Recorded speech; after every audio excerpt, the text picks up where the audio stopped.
Hello, everyone. Um, my name is Dr. Sam Hirst, as many of you will know, and if you have any questions about this or any of my other talks, you're welcome to contact me via my work address, which is sam.hirst@nottingham.ac.uk. It's made it all caps, but in real life, that's all lowercase letters. So today I'm going to be talking about Byron. This is a little bit of an introductory talk. So if you already know a lot about Byron, this is probably not going to give you a lot of new information. I'm going to give an introduction to his poetry and something of an overview, a little bit of a chronology, but also a look at some of the themes and topics and ideas that he goes back to in his work.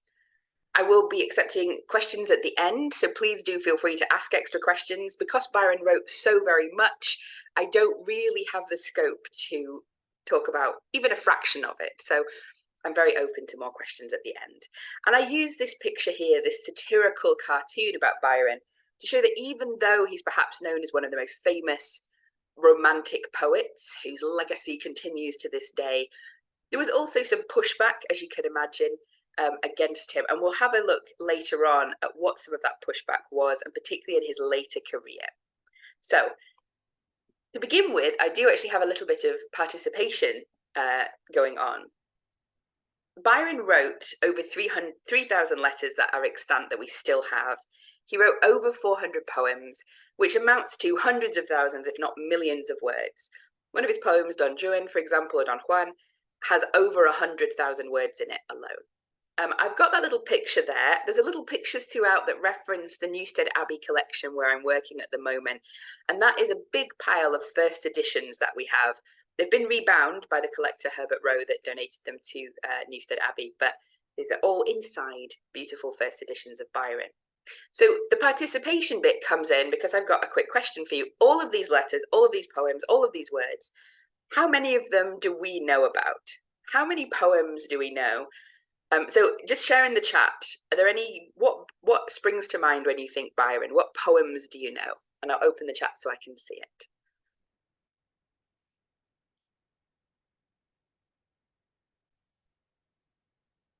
Okay, so if you were playing along at home there, you might have come up with some of the most famous ones, which we did here in class as well. So She Walks in Beauty, Childe Harold, Don Juan, and also The Darkness. And the Jawa somebody came up with as well.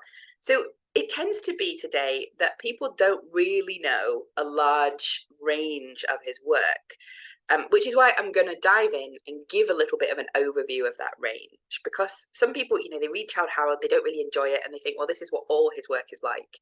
But it's not, of course. So hopefully there's just about something for everybody in Byron's catalogue, but we'll see if I can convince you of that. Oh, come on. So I'm going to start with his early poetry. And for somebody who became so monumentally famous, his early poetic career starts with a little bit of a fizzle, basically. The first couple of publications he did were only privately published. So the first was published in 1806. It had a short run of, I think, 50 or 100 copies. And he published it with a local Nottingham printer. But in that collection of fugitive pieces, there are a couple of poems that his friends objected to, particularly the Reverend John Beecher. And he said, they were too salacious, too warm. And so 2 poems were removed from that and never put in any of these other collections. But Byron's response, on the sort of prompting of his friend, was to burn almost all the copies of this. So only, I think, 4 remain extant, and not all of them have all the pages.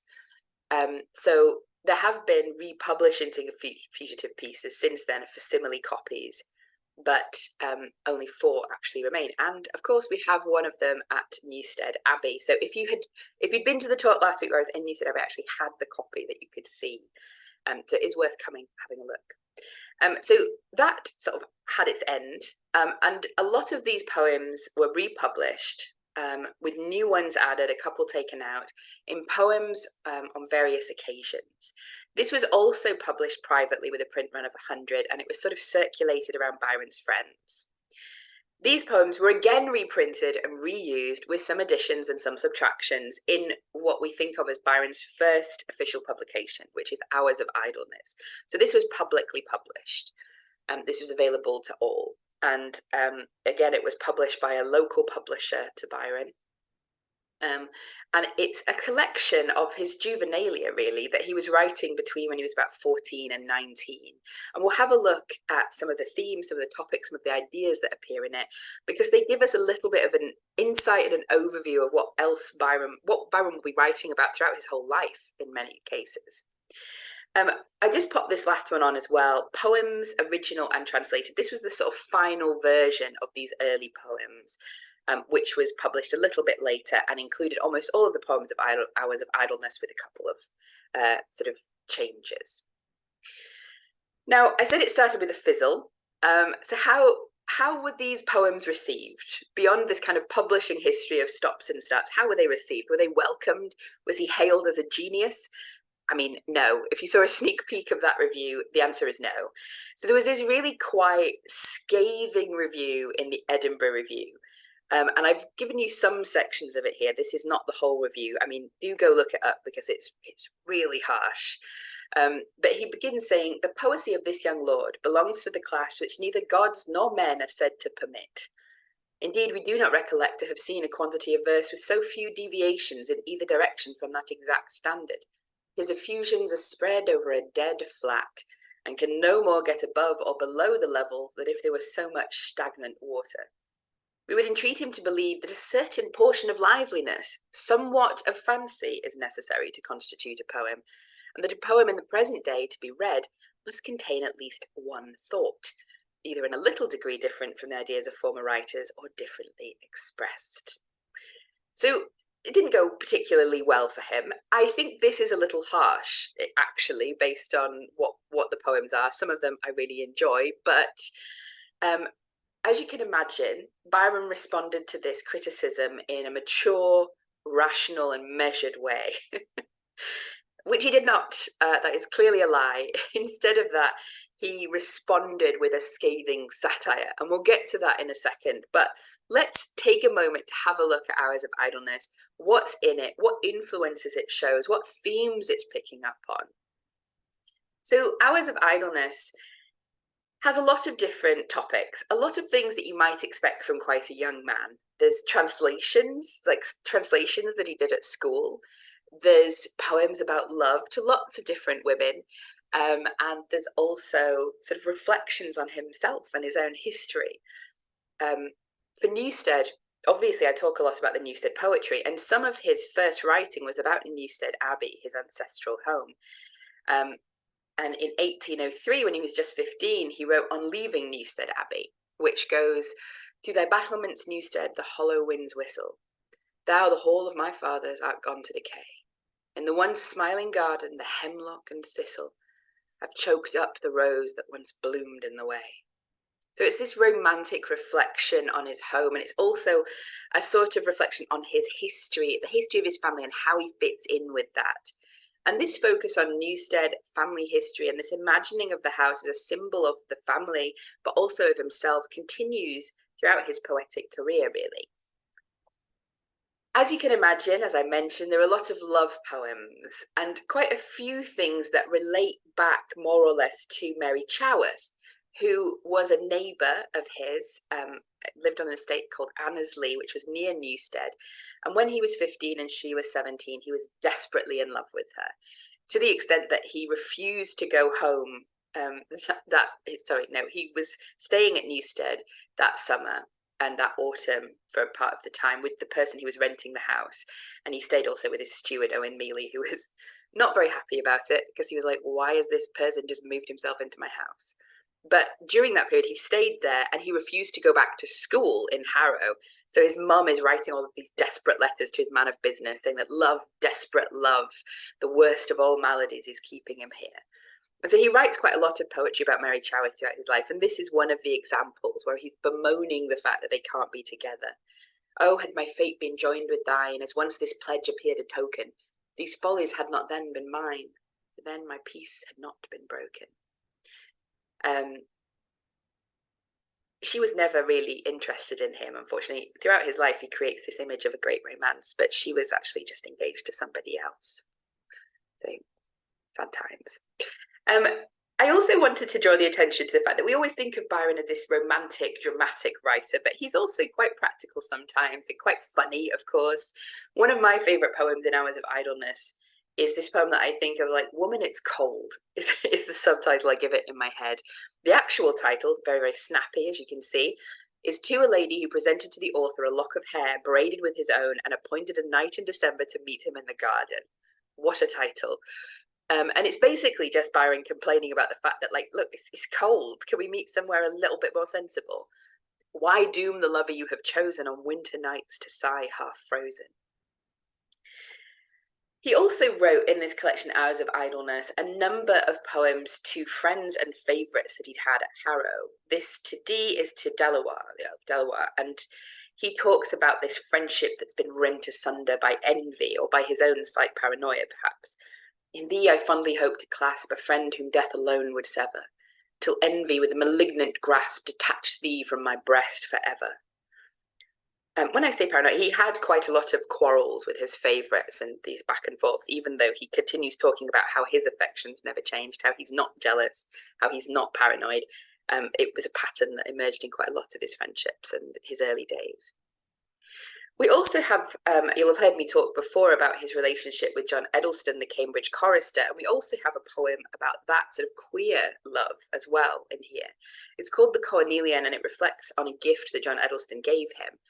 Part of the verse says, "Some who can sneer at friendship's ties have for my weakness oft reproved me, yet still the simple gift I prize, for I am sure the giver loved me." Hours of Idleness also reveals this interest in recounting the places that he's been, which will also, of course, become a massive feature of his later work. He writes about Harrow, he also writes about Granter or Cambridge, and the poem to Granter is quite scathing about the academic life at Cambridge. He had quite a lot of critique for the way in which degrees were awarded. We also see the influence of classical literature. There are a number of translations from the Greek or from the Latin, and we also see a focus on particular figures. I'm interested in this because I think it reflects a particular interest in these figures that he codes as queer. So a letter to John Eddleston references that he and John could be like Nisus and Euralius. And that these are all tragic stories, and they form this kind of queer tragic imaginary in his early imagination. Nisus and Euralius, he writes as a translation, a very, very loose translation, and then he reimagines that story in the death of Calma and Orla in the style of Ossian. So if you don't know about Ossian, Ossian was purported to be an ancient Scottish bard whose works were being recorded and passed down. It was actually a sort of literary forgery in part by a guy called James Macpherson. But Byron takes that style, moving away from the classical to the sublime, to this kind of into a more romantic register. And he also sets it closer to home in Scotland, which of course is where he grew up. So I just wanted to draw attention to these two as a sort of interesting feature of this early collection. We also see, for fans of the Gothic, the influence of the Gothic on him. He did quite a lot of Gothic reading as a young man. And Oscar of Alva is a poem which is just a Gothic murder ballad, basically. Two brothers love the same woman, and I think you can imagine how that goes. The dead one turns up at the wedding of the other brother and his wife, looking for vengeance, and gets it. That's a little bit of an overview of what you can find, and I'm sure you can see some of the threads that will emerge in his later poetry as well. Now, I mentioned that he had a measured and calm response to being criticised, and this is that response. So English Bards and Scotch Reviewers is a satire where he absolutely just rips into the writers of the time and the critics of the time. And this had sort of quite serious consequences for him. It's a work that he often regretted in later life and wanted them to stop republishing, partly because he became friends with some of the writers he satirized. Some of them he admitted he'd not read, he just ripped into them. But also, it had consequences in his real life. So he alienated the Earl of Carlisle, who had been sort of one of his guardians, for example, with his critique here. A little interesting fact about this is that there's, I think, only one woman. It's certainly not many women in it. And the woman that he writes about here, he refers to as Rosa Matilda, which is the pen name of Charlotte Dacre, who you might recognise as the writer of Zofloya or The Moor, the early Gothic horror novel. And I've always wondered why he targeted her specifically.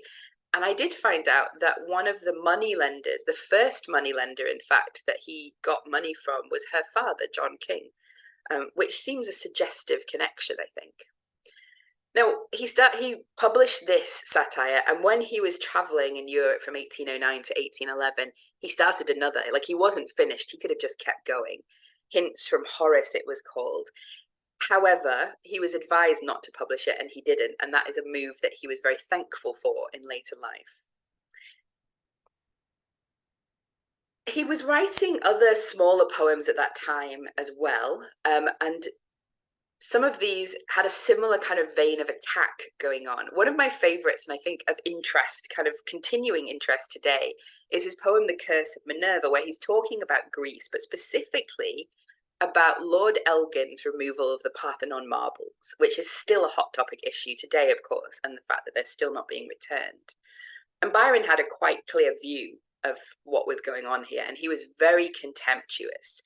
So in this passage here, he's comparing Elgin to the sort of waves of conquest that had passed through Greece, and the destruction that they had wrought. And he says that all may learn, and here he's referring to the actual removal of the marbles and what was left.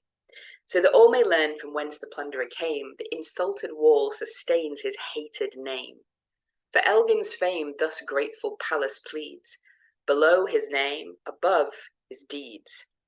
Be ever hailed with equal honour here the Gothic monarch and the Pictish peer. Arms gave the first his right, and the last had none, but basely stole what less barbarians won. So when the lion quits his fell repast, next prowls the wolf, and the filthy jackal last.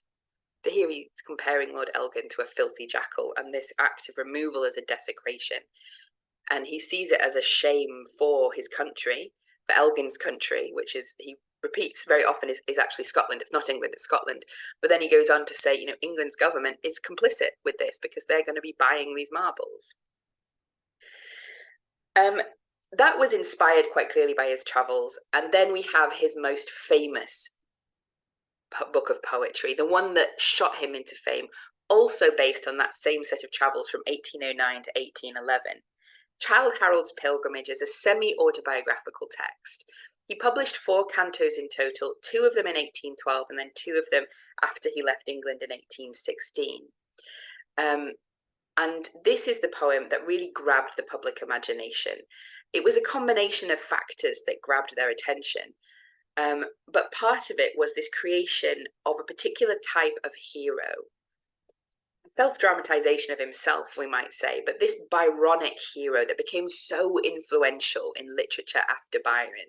This idea of the noble outcast in some ways, or the outcast who had separated himself from the world, but who was above it and contemptuous of it at the same time, a wanderer and an exile often. And this passage here from Childe Harold really exemplifies what that character is. And now Childe Harold was sick at heart, and from his fellow bacchanals would flee. 'Tis said at times the sullen tear would start, but pride congealed the drop within his eye. Apart he stalked in joyless reverie, and from his native land resolved to go and visit scorching climes beyond the sea. With pleasure drugged, he almost longed for woe, and e'en for change of scene, to seek the shades below. This sort of desperation as well is often a part of this sort of character, and this removal out of society. Childe Harold, of course, wasn't just about this Byronic figure, even though this is what kind of caught on and became so influential in later literature. Our anti-heroes of today still owe a great debt to Byron, and famous characters like Rochester in Jane Eyre owe a very direct lineage there to Byron's characters. But the poem is more than autobiography, it's more than Byronic hero, and it actually does quite a lot. It can be difficult to get into the first time you read it because it's covering a lot of geopolitics as well as everything else. It gives you travel accounts quite clearly, but it also gives you a detailed account of aspects of the Peninsular or Napoleonic War, including reflections on the Sintra Convention and is it the Maid of Zaragoza or the Maid of Sevilla? I need to check that. But various figures in Spain's fight during the Napoleonic Wars. It also comments on war and gives political commentary. And Byron has this edge of sort of a Kantian critique of war as using the bodies of men as objects. So this is his verse about those who fell in battle. There shall they rot, ambition's honoured fools. Yes, honour decks the turf that wraps their clay. Vain sophistry. In these behold the tools, the broken tools that tyrants cast away. And this commentary on war is reflected in quite a lot of his later works as well, particularly things like the Siege of Corinth. There's also, as you would expect from a romantic poet, a great deal of landscape depiction. And in Childe Harold, this often overlaps with a broader commentary on the places that he's travelling through, including Greece, where he reflects on Greece as a country that once was sort of the heart of Europe, the heart of culture and the heart of everything, and has become, it's degraded from its heyday, and it has become the target of oppressors and doesn't fight back against them. So he's actually quite antagonistic sometimes to Greek people in his letters at this point in his life, and he's reflects with sadness on the current state of Greece. This forms the sort of the base for what will later become his interactions with and association with the fight for Greek liberation, where he sees, you know, this chance to undo this kind of the fall of modern Greece. But this is his description here: where'er we tread is haunted holy ground. No earth of thine is lost in vulgar mould, but one vast realm of wonder spreads around, and all the muses' tales seem truly told. So he has this sort of fantastic love for the landscape and the history of Greece. He also, as I've mentioned, gives a commentary on contemporary Greece, including in Canto 2 another Elgin diss track, where he goes even harder for Lord Elgin. He also intercepts verses in Childe Harold, mourning for friends that he'd lost. So he published this in 1812. In 1811, he lost two friends, his mother and his more than friend, John Edelston. And that's a line taken from Childe Harold. The verse, "O ever-loving, lovely and beloved, how selfish sorrow ponders on the past, and clings to thoughts now better far removed, but time shall take thy shadow from me last. And all that thou couldst have of mine stern death thou hast, the mother, friend, the more than friend, nay yet for one your arrows flew so fast." So that's an example of one of the mourning verses, and he puts these sort of tributes in throughout the poetry. You can see from this that there's a lot of influence of Byron's own life on his poetry. And that's not to say that every single poem he wrote was just simply him in another costume or related to events in his life, but there is a strong autobiographical focus in a lot of his poetry. And I want to take us slightly out of our chronology now to have a look at that thread in his work, the way in which he reflects his autobiography in his poems, or he reflects on what is happening to him, what is going on around him in his poetry. So I've picked out a number of poems here that just draw attention to this. I picked out the Thurza poems, which are the mourning poems he dedicates to John Edelston after his death in 1811. There's the domestic pieces that he writes in 1816 during the separation of his marriage and the start of his exile overseas. There's the Dream that he also writes in 1816 when he's left England. And from 1824, on this day I complete my 36th year. So let's have a look at what these poems reveal about his story. Now, I mentioned the Thurza poems. There's about 6 of them. They were written about Edelston. He gave Edelston a female-seeming name, Thurza, to sort of disguise who these poems were about, and in some cases also changed the pronouns. They're a very beautiful kind of poetry of grief, which goes from 1811 to 1812. So you see these different stages of grief. A lot of the poems are responses clearly to an external stimulus. So one of them is about the notes of woe. So he's heard something that reminds him of Edelston's singing and writes this poem about how he feels in the aftermath of that, this kind of how it triggers his memories and his sorrows. One of my favourites is "And Thou Art Dead as Young as Fair," and it goes over this idea of grief, but particularly the manifestation of grief in despair, this sense that there's nothing you can do, there's nothing matters. Love doesn't matter. It doesn't solve anything. It doesn't bring anybody back. It doesn't save them. I will not ask where thou liest low, nor gaze upon the spot. There flowers or weeds at will may grow, so I behold them not.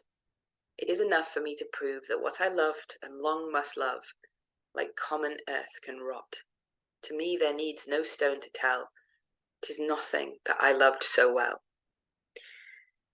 So they say these poems go into more and more detail about his grief until you end up in 1812 with his poem One More Struggle, and then it's past, where he talks about returning back to life. But it's quite a bleak poem. In the second verse, it begins with, then bring the wine the banquet bring, I'll become that light unmeaning thing. We'll skip forward a little bit now to see him continuing to write his life. And in 1816 was a big year for Byron. He got married in 1815, got separated in 1816. It led to a great deal of scandal. He wrote a number of poems about this, which were published together eventually as the domestic pieces, after a number of them had been published without John Murray, his publisher's permission, individually. Now, I love talking about domestic pieces because it shows lots of different sides to Byron in one place. And it also shows us the ways in which we have to approach his poems and his declarations about himself with a slight pinch of salt, understanding them as the expressions of a moment rather than necessarily as universal truths. So you'll see why I'm saying that in a second. The first of the poems, and one which people often quote or often know, is this really beautiful poem of love and loss, was Fare Thee Well, where he's talking about his wife, Annabella Millbank, as was, and starts the poem with Fare thee well, and if forever, still forever, fare thee well. Even though unforgiving, never against thee shall my heart rebel. I mean, this just straight up isn't a fact if you read some of his later letters. But, it seems very beautiful, doesn't it? It seems sort of like the sad loss of a man who's lost everything and he doesn't know why. Of course, he did know why at the time, and it was in great part due to his own behaviour. There's obviously the accusations of Annabella Millbank about what happened, but we also have the testimony of his friend John Camp Hobhouse that many of the rumours were true about him, his treatment of her, and about him having an affair with his sister at the time, or about him having them in the same house and comparing Annabella disfavourably, and all of this kind of very upsetting behaviour. And this contemporary sketch also shows that sort of suspicion of Byron's words that I've just mentioned now. And you can see in this poem that Byron is saying goodbye to Annabella Millbank here, with her father taking her away, Ralph Millbank, and her baby, Ada Lovelace, as she would become, Ada Byron, of course, until she got married. And it shows Byron wandering off with what we can presume to be a woman of easy virtue, as the time would have called her. And you might also be thinking, who is this woman here? Who is this? This could be her mother, of course, but it could also be the subject of a sketch from private life, her maid. Now, this was a poem which Byron's friends urged him not to show, write, or publish, urged him to destroy, but he didn't. He had no shame about it, but it led to a lot of criticism because he basically attacked a servant and blamed her for the state of his marriage. And he did this publicly, opening himself up to libel prosecution, basically. But you can see from the poem here how vituperative this poem is and what another side of Byron it demonstrates. What marvel that this hag of hatred works, eternal evil latent as she lurks, to make a pandemonium where she dwells, and reign the Hecate of domestic hells. Pandemonium, of course, being the sort of city in hell that Satan and his demons create. But this is kind of quite a mild part of the poem. He goes even harder. And from our perspective, it would probably be much more kind of reasonable to suggest that this maid was trying to get Annabella out of what was essentially an emotionally or psychologically abusive marriage. So, as I say, this led to a lot of pushback. Now, the last poem that I want to mention from the domestic pieces is his epistle to Augusta. So, bearing in mind that he's in Fare Thee Well saying, I'll always love you, you're the one for me, in Epistle to Augusta, a very similar sentiment comes through, in fact, about his sister. In the verse, in a verse later on in the poem, he refers to sort of thinking about being next to a lake and thinking of her. And how that lake reminded him of her, of the woman that he loved, and of from whom he is now separated. So it doesn't. These three poems all tell very different stories about Byron, really. And then that sort of the different stories continue in this other poem from 1816, The Dream, which is about Mary Ann Chaworth, who I mentioned earlier. And again, in this poem, she becomes the only love of his life. It's a very long poem, so I won't read all of it at all. But it recounts their history as though somebody else is seeing it in a dream. And this is the part where Byron is talking about not their youthful love, not Mary Ann Chaworth's marriage, but his own marriage. So after he returns from his wandering and when he gets married. A change came o'er the spirit of my dream. The wanderer was returned. I saw him stand before an altar with a gentle bride. Her face was fair, but was not that which made the starlight of his boyhood. As he stood even at the altar, o'er his brow there came the selfsame aspect and the quivering shock that in the antique oratory shook his bosom in its solitude. And then, as in that hour, a moment o'er his face the tablet of unutterable thoughts was traced, and then it faded as it came. And he stood calm and quiet, and he spoke the fitting vows, but heard not his own words, and all things reeled around him. He could see not that which was, nor that which should have been, but the old mansion, and the accustomed hall, and the remembered chambers, and the place, the day, the hour, the sunshine and the shade, all things pertaining to that place and hour, and her who was his destiny, came back and thrust themselves between him and the light. What business had they there at such a time? In other words, this claimed that Mary Ann Chaworth was his destiny, and his memories of her interposed in his marriage straight away, leading to instant regret. The last one that I want to share with you is one of Byron's last poems. It's not his actual last poem, although his last poem had a very similar theme and focus. This is a poem he wrote on his birthday in January in 1824, the year that he died. It's when he's in the middle of fighting for Greek independence, but the poem isn't really about that. It's about his unrequited love for Lucas Chalandritsatos, his teenage page. And the poem starts, "'Tis time this heart should be unmoved, since others it hath ceased to move. Yet though I cannot be beloved, still let me love." And he goes on to say, wake up, my spirit. I should be thinking just about Greece, but I'm actually thinking about this boy I'm in love with. Or this teenager that I'm in love with. It also reflects some of his own ideas of himself, the idea that he's sort of losing that mystique and that attractiveness that he has. It's a recognition of him getting old. And I'm saying this as somebody who's already older than Byron when he died. So we've had this detour into the way his autobiography seeps into his poetry. Let's get back to that chronology. So the chronology finished for us with Childe Harold in 1812. After this, during the years 1812 to 1814, he wrote a number of books which cemented his fame.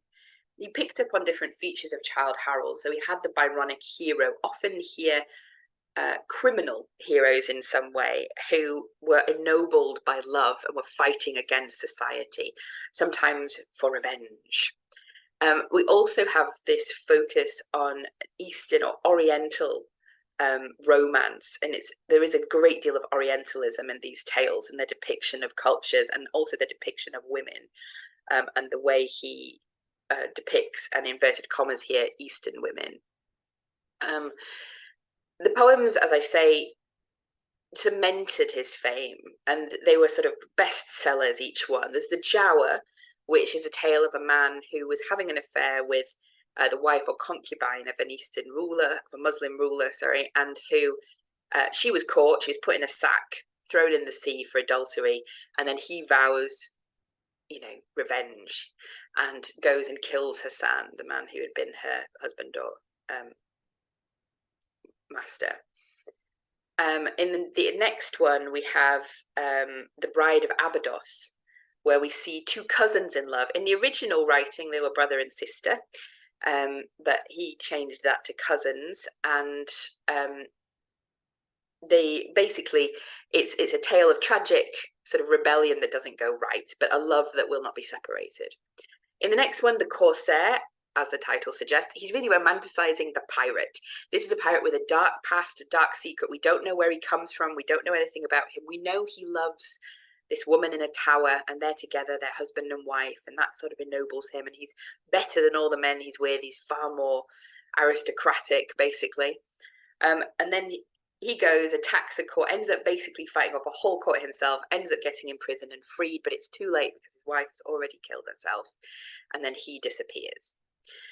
In Lara, some people have seen this as a continuation of the Corsair, with his character appearing back in Spain with this mysterious backstory. Nobody knows where he's come from, and nobody knows where his page has come from either.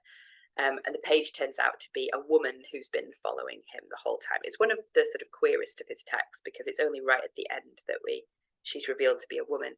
If you can see the picture here of the Corsair, there was a woman at the palace that helped him to escape, and so people have suggested that she is the page that turns up in Lara. Now, I thought, it's a Gothic talk. I have to bring out some vampires here. A little fun fact about the Giaour from 1813 is that it has one of the first literary vampires in British poetry. Not the first. Christabel was written before this, and it influenced Byron, although it wasn't published till after. And there's also poems like John Stagg's The Vampire from 1810. But we do get one of the first vampires. But first on earth as vampire sent, thy corse shall from its tomb be rent, then ghastly haunt thy native place and suck the blood of all thy race. There from thy daughter, sister, wife, at midnight drain the stream of life, yet loathe the banquet which perforce must feed thy living corse. It goes on. It's a great selection. I do recommend looking it up if you've not read it. And this is a curse that is being put on the Giaour by a Muslim fisherman because of the murder that he's just committed. Now, of course, this isn't the only connection Byron has to vampires. There's also the storytelling competition at the Via Diodati, where he, Claire Clairmont, the Shelleys, Percy and Mary, and John Polidori, his physician, are all there reading ghost stories together, and then Byron suggests a ghost story competition, as we all know. That leads to the writing of Frankenstein and The Vampire by Polidori, but Polidori's Vampire is based on a fragment of a story that Byron starts. Now, in Byron's story, he has a kind of Byronic anti-hero as a vampire who is better than everyone else. He's uncommon, he's above the rest of the human race. And Polidori turns that character into somebody who people think is better, people think is mysterious, people think is intriguing, but is actually just this kind of venal, disgusting, predatory vampire. As we can see here, it was quite often published under Lord Byron's name, giving it more fame. My favourite fact about it is that Goethe, the writer, thought that it was Byron's best work, and it was actually, of course, written by John Polidori. So I've already taken you through a little bit of his exile poetry in 1816. After the failure of his marriage in 1816, he leaves England and he never comes back. He travels first through France into Switzerland, and then stays there for quite a while, goes into Italy and lives in Italy for a number of years, and then of course joins the fight for Greek independence and goes to Greece. Now, there's a bit of a speed run here for his poetry after exile, but we do see a number of changes in the writing that he's doing. We see a number of literary experiments going on, and a change in focus, a broadening out of the type of text that he's writing. So I've put a couple of examples here that point us in some of the different directions that Byron's writing is going to go. This is from 1816, again, when it was written, is Manfred, which is the first of his sort of poetic dramas. Now, he never wrote his dramas to be performed. They were always to be read and arranged only in the theatre of the mind. So they were closet dramas.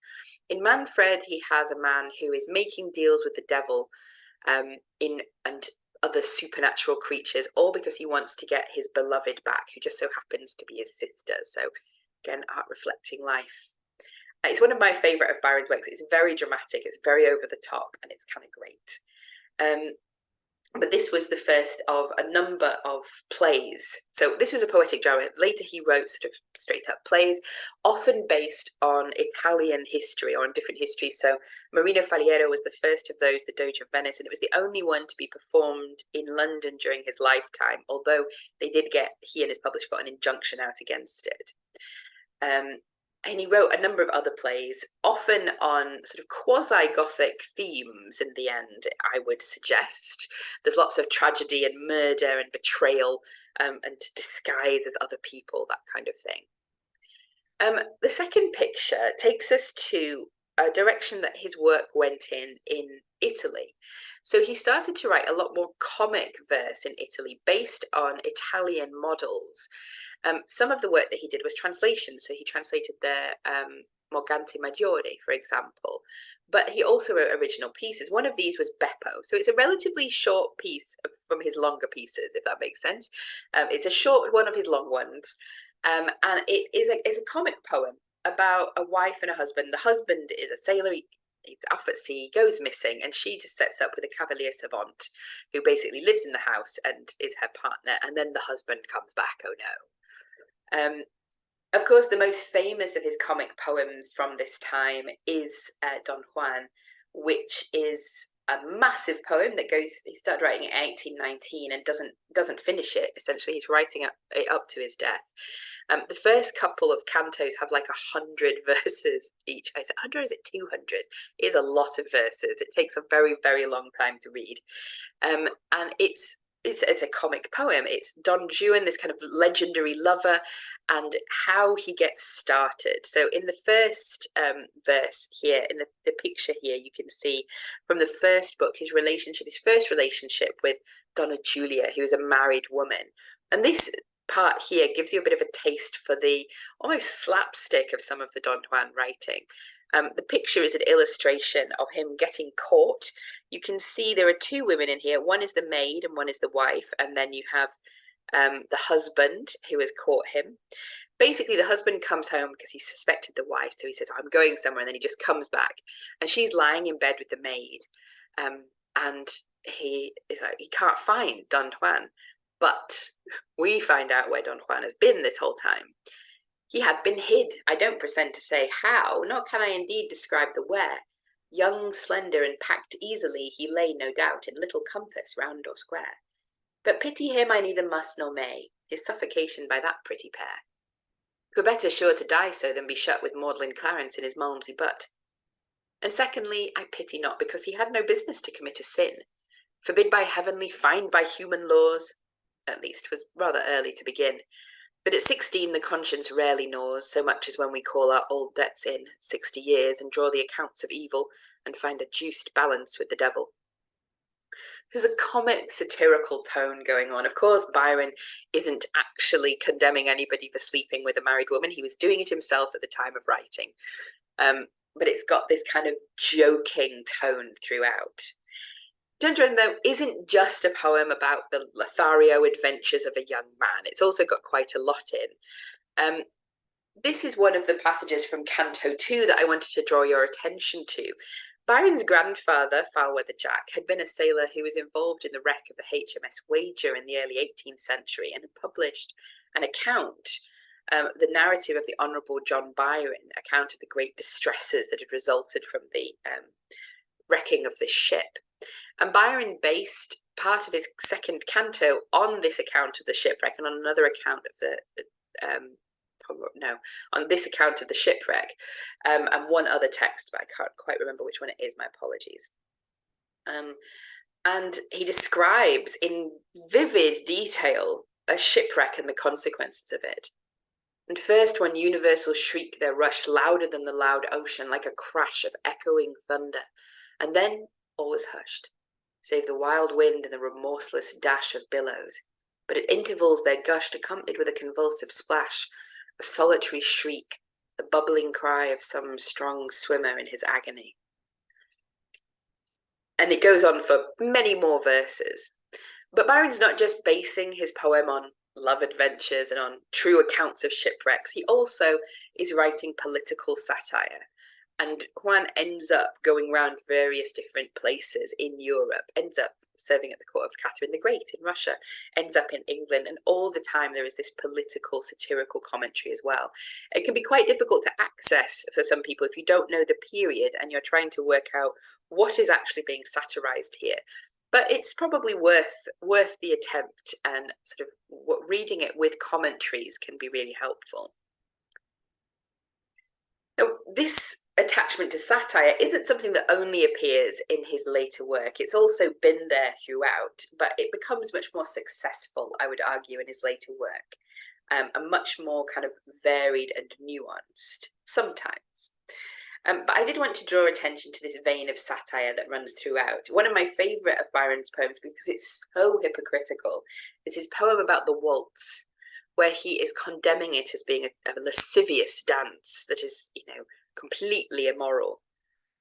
And some people often ask me, well, how could he condemn this? Did he really hate the waltz for these reasons? And I'm like, yeah, no, he did. But the verse that I've put up here, I think, answers that question to some extent. So how is he justifying hating on the waltz as a libertine himself? He is addressing the libertines here when he says, "But ye who never felt a single thought for what her morals are to be or ought, who wisely wish the charms you view to reap, say, would you make those beauties quite so cheap?" He's basically saying, as a libertine, I don't want my woman to have been touched by everyone else on the waist, scandalously. So, it's still a very hypocritical poem. It's quite a fun poem, but it's mostly fun for me because I'm like, oh my God, Byron, really? The other poem that I've put up here, The Vision of Judgment, is another later work, and it's an example of his later satire, and also an example of that thread that we picked up right at the beginning, where he still loves attacking people. And in this one, he's doing a satire of George III after his death, but also very specifically of Robert Southey. And Robert Southey is this kind of bête noire throughout most of his life that he is continually attacking and dedicates quite a lot of poetry to. And this is yet another example of him critiquing Robert Southey as somebody who used to have radical ideas and has now become completely aligned with the conservative establishment. In his later years, Byron's poetry increasingly got criticised for a number of reasons. For the sexual content often, but also he was critiqued for his politics, for his depiction of religion. And this, I said we'd go back to this sketch, this caricature, and you can see it here. A lot of the elements, a lot of the text that he was criticised for. His dog has his paw on a copy of Don Juan. You can see to this side at the bottom, you can see a copy of The Vision of Judgment, that satire of the king. You can also see a copy of The Liberal, which was the journal that he helped start and also published some of his later work in when his publisher John Murray refused to work with him anymore on some of his pieces. Up here you can see a picture of Cain and Abel, and this draws us back to his play Cain, which was critiqued at the time as blasphemous and sacrilegious. So I just thought I'd show us what is it that people are critiquing in Cain.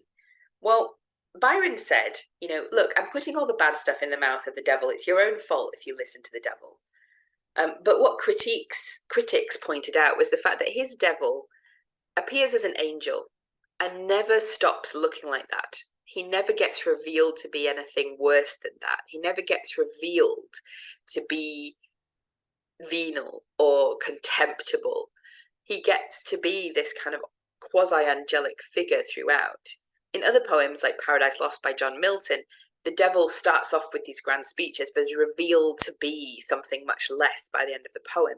Byron doesn't really do that. And so that's one of the reasons why critics really criticized him and said, you're aligning yourself with this satanic point of view. But what is the satanic point of view? Well, it's a critique largely of Calvinist religion, and particularly ideas of predestination, the idea that people are born to be damned and there's nothing they can do about it. In this section of the poem, Cain has asked Lucifer, who are you? Who are you, plural, that you keep referring to? And Lucifer responds, we are souls who dare use their immortality, souls who dare look the omnipotent tyrant in his everlasting face and tell him that his evil is not good. If he has made, as he saith, which I know not nor believe, but if he made us, he cannot unmake. We are immortal. Nay, he'd have us so, that he may torture. Let him. He is great, but in his greatness is no happier than we in our conflict. Goodness would not make evil, and what else hath he made? But let him sit on his vast and solitary throne, creating worlds to make eternity less burthensome to his immense existence and unparticipated solitude. You can see where this would ruffle a couple of feathers, but it's a particular critique of predestinatory theology and the idea that people are born to be condemned, but also, it's testing the waters of a critique of the divine, which echoes critiques by other writers like William Godwin as somebody so different, so alien to human life that they become monstrous. Now, I want to end by bringing us full circle from the beginning of the talk, where I talked about hours of idleness and the way in which Newstead Abbey becomes a feature of his poetry, starting from some of his first poems in 1803. And I'm bringing us back to some of Byron's final writing here at the end, in Don Juan, in the final cantos, in Canto 13. This is years after he's left England, but he decides to write a long, detailed depiction of Newstead Abbey. So in his final writing, he comes back to those first influences and shows them to be just as powerful as they always were. The detail with which he records the hall is amazing, considering he hasn't been there for so long.